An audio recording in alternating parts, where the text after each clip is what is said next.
Hello and welcome to the Success Showcase. I'm your host Eric Lopkin from the Modern Observer Group, and with me as always is Chip Janiszewski from the Happiness and Success GPS.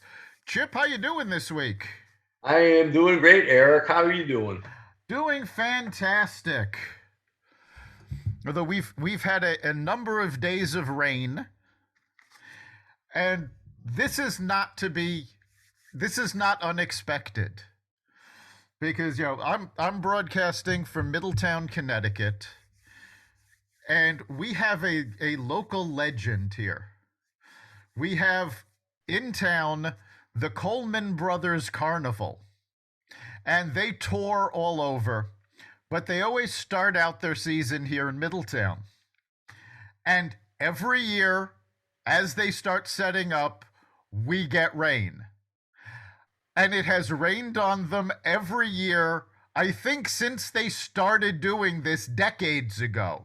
It actually happens with such regularity that they talk about it on their website. I'm surprised it's not on one of those gambling sites as far as taking odds and that kind of thing. As I've been keeping my gratitude journal for years, so I can read what's happened on this date over the last 8 years now, which is really crazy. And the weather on the last couple of days has ranged everywhere from record highs to 75 to 80 degrees to 5 inches of snow the day after Easter, where it was a sunny day and we colored on the driveway. I mean, it's wild. It's on up here, but it's amazing. And I mean, Saturday, I was walking and it was cold outside, and I saw the big black clouds to the north a little ways, and I said, wow, something's probably going on in Collinsville. I found out it was hailing over there. I didn't get anything over here 2 miles away. Yeah, we had sleet, rain, and sun all on Saturday. We had the rain, and I took the walk afterwards, and I was looking at all the stuff, and it was wild. So, well, you know the old Mark Twain quote: "If you don't like the weather in New England, wait 5 minutes." Yep. But it's a nice one today. And it's just nice being up here anyway, regardless of the weather. Got to make your due. Got to keep happy. Absolutely. And that's what we're going to be talking about today: the pursuit of happiness and the pursuit of success. And, people talk a lot about being happy and being successful. But over the course of the last few weeks, I've had some interesting conversations with people. And we've noticed some trends going on, and not all for the good. And one of the biggest ones we've seen is that, people want to be happy and they want to be successful, but they don't actually take the time to figure out what that means. It's just this abstract concept. Absolutely. And I've sort of built a business around that concept. And I mean, you and I both been exposed to this throughout our careers, and for me, it came through working with business owners and doing planning and this kind and that and whatever, and just realizing that the people out there who supposedly are successful and own their own businesses and have lots of money and so on and so forth are just as miserable as the people working for them, or even more so in a lot of ways. And that's because their main focus is on the wrong thing. And you really can't blame anybody, because ever since mankind's really been walking the earth, we've always measured success by achievements and this and that and whatever. And you got to do this and you got to do that, which brings in comparing yourself to one another. So even if you're doing great, there's somebody out there doing better, and that gets on your mind too. And so, one morning I just stood up at the networking meeting, which I've told you the story before. I said, good morning, I'm the Happiness and Success GPS. Can't be successful unless you're happy first. And there are a lot of miserable people out there because their main focus is on the wrong thing. And happiness is really, really pretty simple. It's just writing down what you're good at, what makes you happy, and so on and so forth, and working on those positive things in your life, and just being aware that they're always there, knowing that you're always going to have your ups and downs every day and every single present moment. And that's the other key factor, is that instead of thinking about the past and all those things and worrying about the future, if you just enjoy the present moment for what it is, that's the key to life, because it's your choice as to whether you want to be positive in that moment or negative. And yes, you're going to have your up and downs, but if you have that awareness going for you, and you figure out how to flip the switch. And there's different tools to do that. Could be visualizations, could be mantras, could be a lot of different things. That's the key. You said two things in that really struck a chord. The first is, what makes you happy? So many people don't really think about that. They just think happiness happens. And it's really about pursuing those things that make you happy. And the other thing you said was you have to work towards it. There has been a huge shift over the past several years. I'd say probably 10 years or so, maybe even a little longer, where people just think they deserve to be happy and it should just appear out of nowhere. And it's like they expect it to be an award for participation. They don't have to put any effort in. They just should be happy. And it doesn't work that way. It's something you really do have to work at.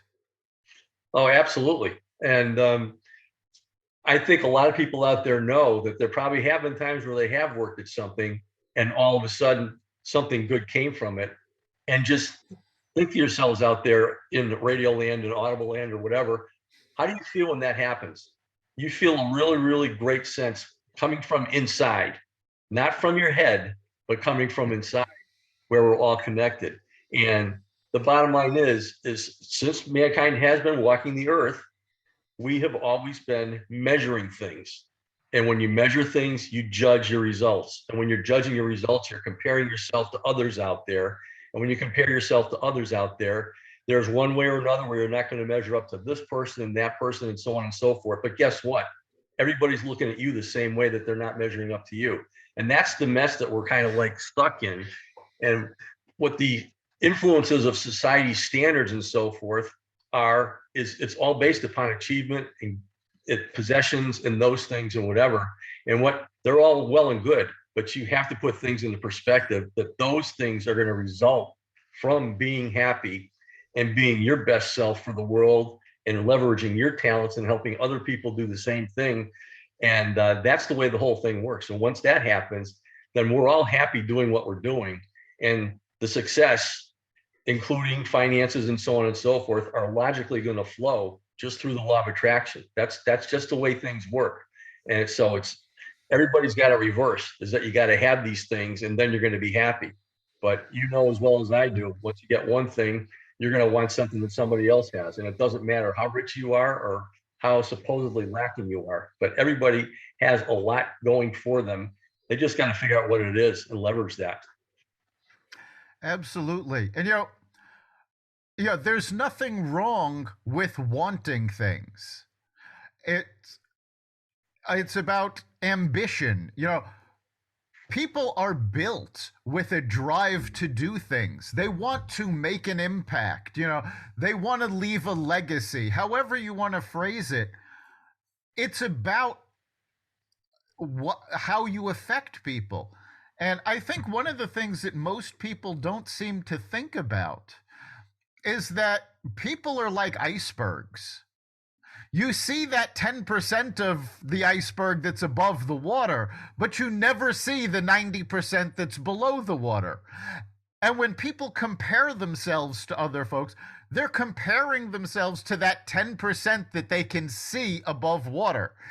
And I mean, that's especially bad on social media.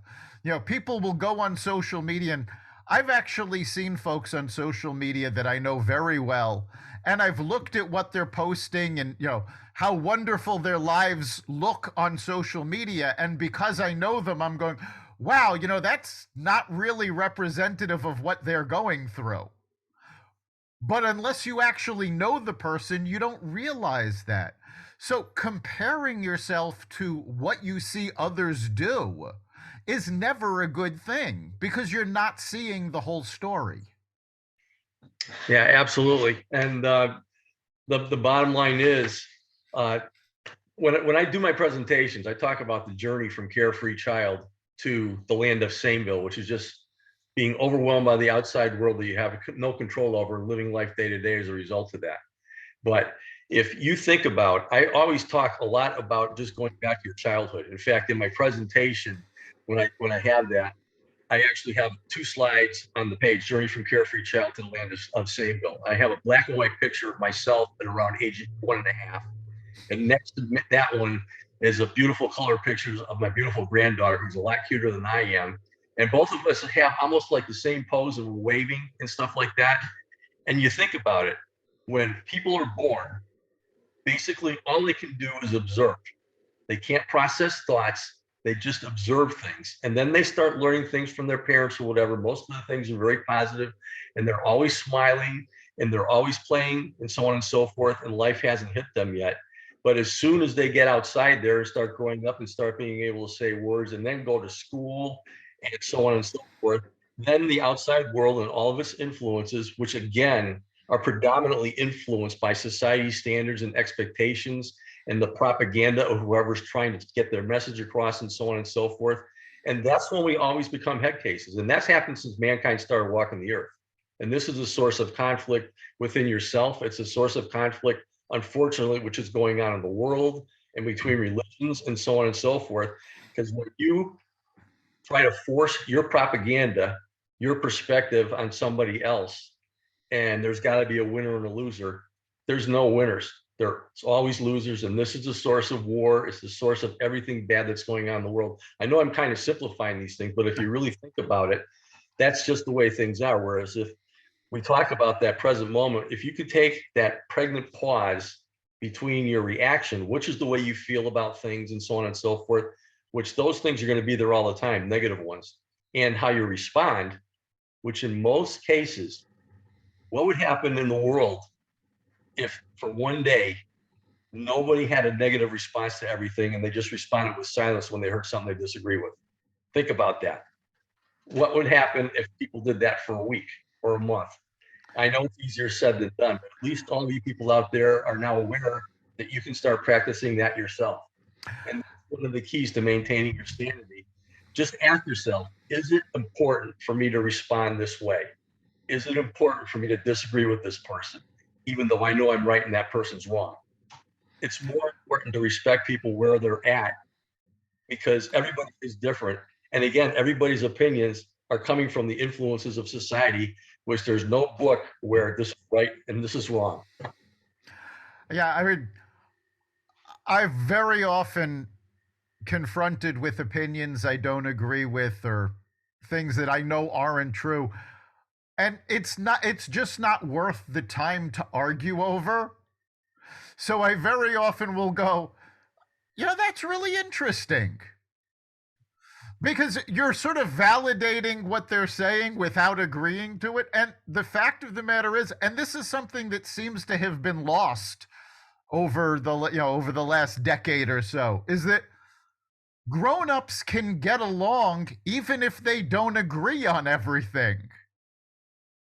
Yeah, I mean, the bottom line is you gotta meet people where they are and appreciate them for what they are. And everybody's got a lot of wonderful things going on for them, and that's the most important thing going, is to just understand that, hey, we are one humanity. Think of going through life for one whole day too with your eyes closed and not seeing the differences in people next to you. Again, this is just really thinking things off at the top of my head, but it's really hits home when you think about that. What would happen if you just close your eyes for a day and you close your ears for a day, you just let things go? All of a sudden you realize that we have a whole lot more in common than we have differences when it goes back to the source of us all. That's what it's to be.